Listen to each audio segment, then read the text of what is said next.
여러분, 가다가 아니 가면 아니 감만 못하다, 그런 속담이 있습니다. 끝까지 가지 않을 거면 시작하지 말라는 그런 의미고, 바꿔 말하면 포기하지 말아라. 시작을 했으면 끝을 봐야 한다, 그런 교훈을 담고 있습니다. 그러면 신명기의 목표 중 하나가 뭐냐면은 이 과거를 반면교사 삼는 거예요. 예수님께서도 신명기 말씀을 자주 인용하셨는데, 오늘날 우리가 그 이스라엘의 광야 1세대의 실패를 반복하지 않기를 원하시고 반면교사 삼기를 원하십니다. 그러니까 모세가 이 이스라엘 2세대에게 말씀을 전하는 이유도 마찬가지입니다. 1세대의 실패를 반복하지 말라 하는 거죠. 1세대의 실패가 뭐냐? 끝까지 가지 않았다 하는 겁니다. 이 사람들이 오늘 말씀에 보면은 하나님의 명령을 따라 나왔다고 말씀을 하고 있습니다. 그러니까 하나님께서 나가라 하셨고, 또 그 땅을 차지하라 하셨고, 그래서 그 땅을 바라보면서 명령을 따라 나왔는데 끝까지 가지는 못했다 하는 거죠. 그래서 실패하고 하나님의 심판을 받았습니다. 징벌을 당했습니다. 여러분, 우리가 가는 신앙의 길도 마찬가지입니다. 하나님께서 우리를 부르셨고 우리를 향해서 가라 명하셨기 때문에 우리는 끝까지 가야 돼요. 시작한 길을 마칠 때까지 멈추지 않고 포기하지 않아야 됩니다. 그런데 하나님을 믿고 하나님의 길을 따라가는 것이, 하나님의 뜻을 성취해 가는 이것이 쉽지 않다는 거예요. 우리가 교회당에 앉아 있다고 해서 하나님의 말씀을 따라 나의 길을 잘 가고 있는 것이냐? 그렇지는 않습니다. 하나님께서는 우리를 세상 속으로 부르셨고 이 땅 가운데서 하나님의 뜻을 성취하는 사명자로 부르셨어요. 그래서 세상 속에서 예수 그리스도를 믿는 자로, 예수 그리스도의 증인으로, 예수 그리스도의 손과 발로 살아가는 것이 쉽지 않다 하는 거죠. 십자가를 지고 좁고 협착한 길을 걸어가야 되는데 그게 쉽지 않기 때문에 주저앉아 있는 사람들이 있는데, 오늘 하나님께서는 말씀을 통해서 일어나라, 끝까지 가라, 내가 약속한 그 땅을 차지하라 명령하시는 거죠. 그럼 우리는 어떻게 그 땅을 차지하면서 끝까지 갈 수 있느냐? 세 가지로 제가 요약해서 말씀드리겠습니다. 첫 번째는 하나님이 누구이신지 정확히 알아야 되는 것이죠. 27절 말씀에 보면은 이스라엘 백성들이 하나님이 자신들을 미워하여서 이 땅에서 우리를 멸하시려고 보냈다고 말씀을 하고 있습니다. 애굽에서 불러냈다고 말씀을 합니다. 너무나 심각한 오해예요. 그럼 왜 이런 오해가 생겼느냐? 당장 눈앞에 있는 그 상황에 매몰되어 있는 거죠. 잠식당한 거예요. 한 발짝 떨어져서 객관적으로 봐야 되고 사실을 봐야 되고 실상을 봐야 되는데 눈앞에 사건이 너무 크기 때문에 그 사건에 매몰되어 있다. 28절 말씀을 보면 안악자 손이 크고 강하고 그들은 큰 성벽 안에 둘러싸여 살아간다고 말씀합니다. 그러니까 그들이 넘어야 할 산이, 이스라엘 백성들이 차지해야 할 그 땅이 너무나도 크고 강해서 우리가 그 땅을 차지하는 것은 무리다 하는 거죠. 여러분, 집에 불이 나면요, 옆에 소화기가 있어도 어떤 사람들은 당장에 그 소화기로 불을 끌 생각을 못 합니다. 왜냐하면은 망했다 하고 막연자실하기 때문에, 눈앞에 불이 너무 커 보이기 때문에 내가 이 불을 끌 수 있다고 생각을 하지 못하는 거예요. 드라마를 보면 사랑하는 남녀가 있는데 빌런이 있죠. 이 사랑을 방해하는. 그래서 오해할 만한 사건을 만듭니다. 그러면 그 사건 때문에 서로를 오해하게 돼요. 그동안 쌓아왔던 감정들이 있고 그동안 경험했던 상대방이 있는데 그런 것들을 보지 못하는 거죠. 그 사건에 매몰되는 거예요. 그 사건의 충격이 오해를 만드는 거죠. 이스라엘 백성들이 만일 그 사건에 매몰되지 아니하고 하나님이 어떤 분이신지를 알았더라면 그들은 그렇게 하나님을 원망하거나 오해하지 않았을 거예요. 여러분, 하나님께서는 어떤 분이십니까? 33절에 보시면은 뭐라고 되어 있습니까? 그는 너희보다 먼저 가서 그 길을 가시며 장막칠 곳을 찾으셨다. 그러니까 하나님께서는 이스라엘 백성들을 안전하게 살게 하시기 위하여서, 그들이 평안히 머물게 하시기 위하여서 먼저 광야를 찾아 살피시는 그런 하나님이시다 하는 거예요. 하나님은 마치 어머니가 그 자녀들을 세밀히 살피는 것 같이 이스라엘을 인도하시는 사랑의 하나님이십니다. 그런데 이스라엘의 모습을 보면, 1세대 이 이스라엘 백성의 모습을 보면 마치 쓴 약을 먹이는 어머니가 자신을 괴롭힌다고 생각하는 것 같은 그런 어린아이 같은 수준의 모습을 보이는 거죠. 하나님께서는 너희를 향한 내 생각은 내가 안 하니 재앙이 아니라 평안이다, 그렇게 말씀을 하셨습니다. 하나님은 그들을 사랑하시고 아끼시고 돌보시는 하나님이신데, 만일 이스라엘 백성들을 멸하시려고 했다면 그들을 애굽에서 두셨거나 아니면 광야에서 그들을 다 죽이셨을 거예요. 그러나 하나님은 애굽에서 그들을 무사히 건져내시고 크고 강한 능력으로 그들을 광야 가운데서 지키시고 불기둥과 구름 기둥으로 세밀하게 인도하셔서 마침내 가나안 앞에까지, 가데스 바네아에까지 이르게 하신 하나님이시다 하는 거죠. 여러분, 신앙생활을 하다 보면요, 때로는 이해하지 못할 일이 생기고 큰 어려움을 겪을 때도 있습니다. 그러나 그러한 사건들 때문에 그 상황에 매몰되어서 하나님을 오해하는 일이 없기를 바랍니다. 그럴 때마다 여러분, 하나님이 누구이신지를 분명히 알아야 되죠. 그럼 우리가 하나님을 어떻게 알 수 있느냐? 예수 그리스도를 통해서 하나님을 알 수가 있는 거예요. 그리스도께서는 자기의 생명을 내어주셨어요. 우리를 위하여 십자가에 못 박히시고 자신의 모든 것을 쏟아내셨습니다. 하나님은 그 독생자 예수 그리스도를 우리를 위하여 십자가에 못 박기까지 우리를 사랑하시고 우리를 구원하길 원하시는 하나님이시다 하는 거예요. 당장에는 환난을 당하고 참고 견디기 어려운 그런 상황을 직면한다 할지라도 예수 그리스도의 그 사랑을 통해서, 예수 그리스도의 그 헌신을 통해서, 예수 그리스도의 그 십자가를 통해서 하나님이 누구이신지를 알고 마침내 그 하나님을 믿고 신뢰하면서 인내하면은 하나님은 또한 상을 주시고 약속의 땅을 반드시 차지하게 하시는 분이심을 믿으시기 바랍니다. 그러므로 여러분, 어떤 순간에도 하나님이 어떤 분이신지 누구이신지를 알고 그분을 바르게 고백하는 믿음을 가지시길 바랍니다. 그러면 하나님께서는요, 하나님을 믿고 하나님을 의지하는 그 사람에게, 하나님이 누구인지를 알고 하나님께로 나오는 그 사람에게 마침내 그 길을 보장하시고 약속하신 모든 것을 허락해 주신다 하는 것이죠. 저와 여러분들이 오늘 이 새벽에도 하나님에 대한 바른 신앙을 가지고 하나님이 누구이신지를 알고 그분을 바르게 고백할 수 있는 이 새벽이 되기를 주님의 이름으로 축원합니다. 두 번째는 뭐냐면은 하나님이 나를 위해 싸우실 것을 믿어야 된다 하는 거예요. 하나님이 나를 위해 싸우실 것을 믿어야 된다.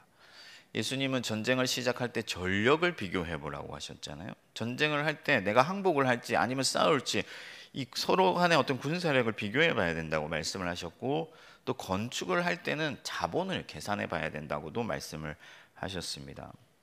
왜 이 말씀을 하셨냐면 시작하면 끝까지 가야 되기 때문에, 시작하기 전에 잘 생각해 보라 하는 말씀이죠.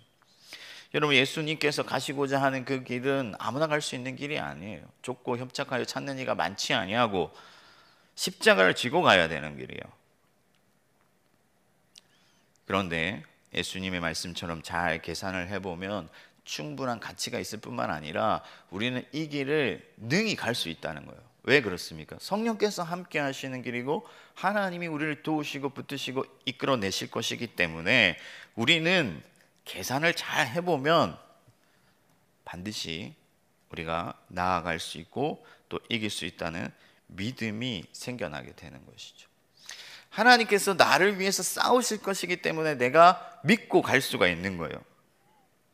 하나님이 나의 능력이 되신다는 그 믿음이 나의 자본이 되고 동기가 되고 힘이 되어서 우리가 넘어야 할 그 장벽을 향해서 기꺼이 걸어 나아가게 된다 하는 것입니다.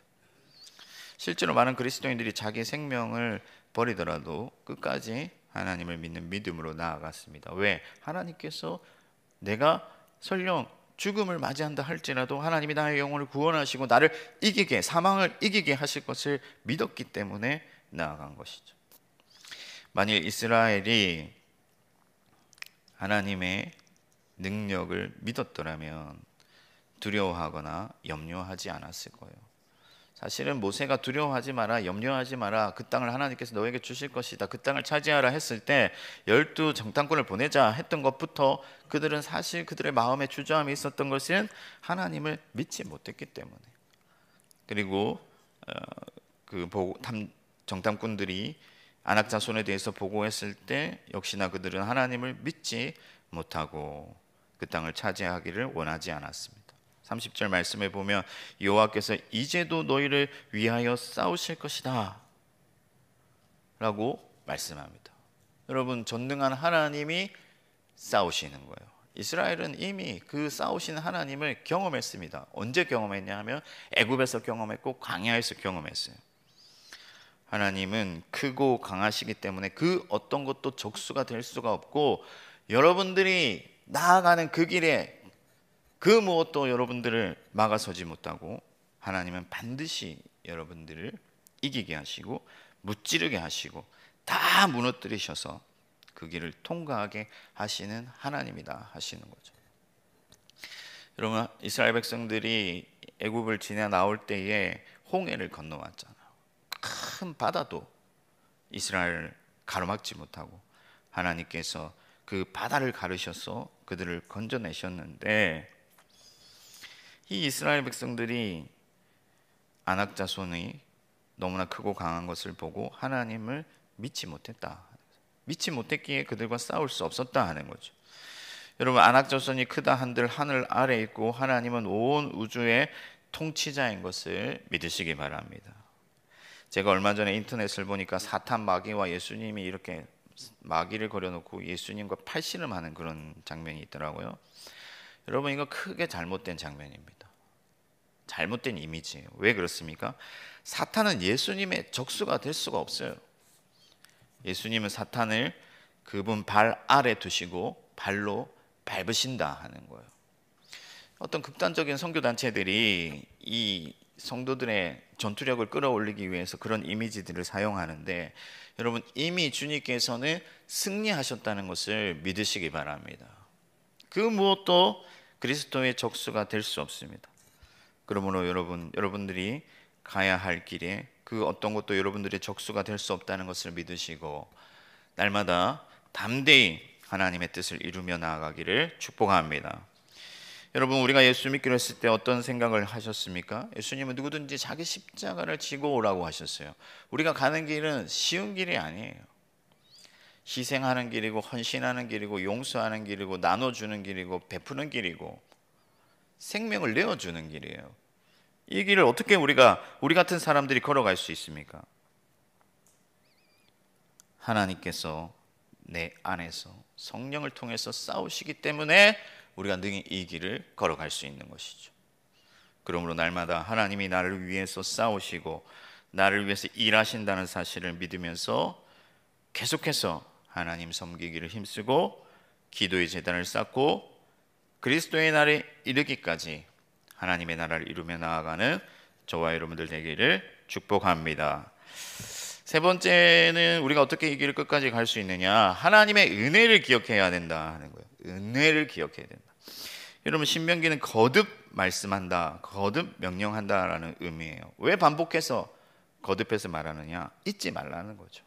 기억하라 하는 거예요. 그래서 실제로 신명기를 계속 읽어보면 기억하라는 말씀이 반복돼요.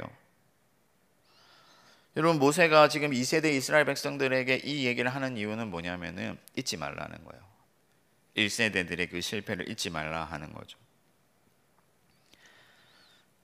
31절 말씀에 보면은 광야에서 이스라엘이 하나님이 마치 사람들이 자기 자식을 돌보는 것 같이 이스라엘을 돌보는 것을 경험했다고 말씀합니다. 광야에서 하나님께서 사람이 자기 자식 돌보는 것처럼 이스라엘 백성들을 돌보는 것을 이미 경험했다고 했어요. 그것을 잊어버린 거예요. 기억하지 않은 거예요. 여러분, 그러면 그 사건 자체를 잊어버린 것이냐?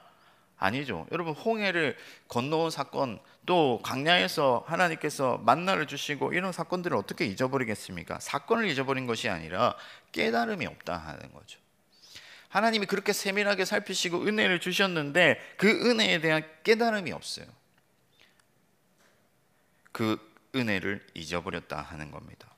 여러분, 사람들이 지난 실수를 반복하는 이유가 뭘까요? 과거에서 깨달은 것이 없기 때문에.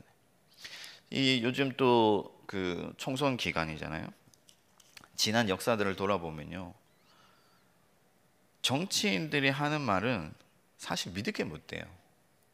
정치인들 중에 진실한 사람이 많이 없습니다. 우리가 계속 경험한 바예요.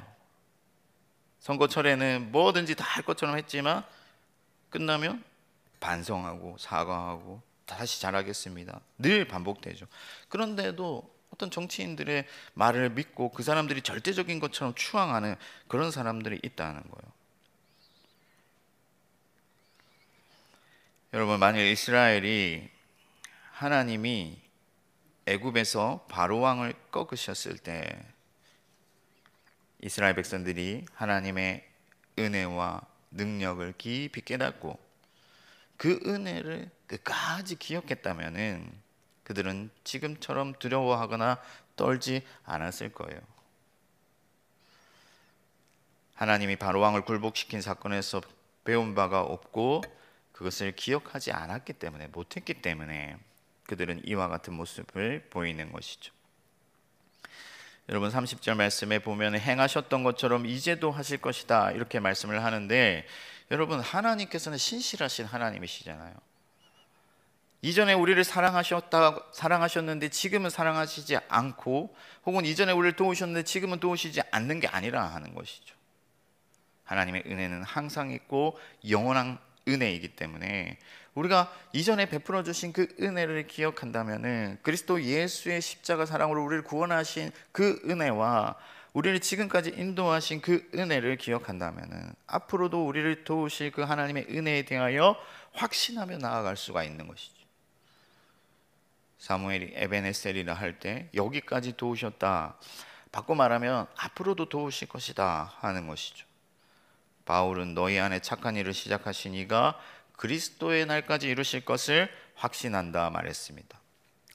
사랑하는 성도 여러분, 하나님의 은혜를 깨달아 아는 저와 여러분들이 되기를 바랍니다. 그리고 그 은혜를 마음에 새기고 우리의 영에 새기고 그 은혜를 항상 기억하고 의지하면서 하나님과 겸손히 동행하는 저와 여러분들 되기를 주님의 이름으로 축원합니다. 말씀을 정리하겠습니다. 여러분, 하나님께서 여러분들을 사랑하사 구원의 길로 부르셨습니다. 잘 나오셨어요. 잘 시작하셨습니다. 그러나 시작한 것을 마치기까지는 포기하지 말아야 돼요. 멈추지 말아야 돼요. 안주하지 말아야 됩니다. 시시각각 어려움이 찾아오고 유혹이 올지라도 하나님이 어떤 분이신지를 알고 바르게 고백하고 그분의 능력과 그분이 우리를 위하여 오늘도 싸우실 것을 믿으며 항상 하나님의 은혜를 기억하고 주님과 날마다 동행할 수 있는 저와 여러분들 되기를 주님의 이름으로 축원합니다. 하늘에 계신 우리 아버지, 아버지의 이름을 거룩하게 하시며 아버지의 나라가 오게 하시며 아버지의 뜻이 하늘에서와 같이 땅에서도 이루어지게 하소서. 오늘 우리에게 일용할 양식을 주시고 우리가 우리에게 잘못한 사람을 용서하여 준 것 같이 우리 죄를 용서하여 주시고 우리를 시험에 빠지지 않게 하시고 악에서 구하소서. 나라와 권능과 영광이 영원히 아버지의 것입니다. 아멘.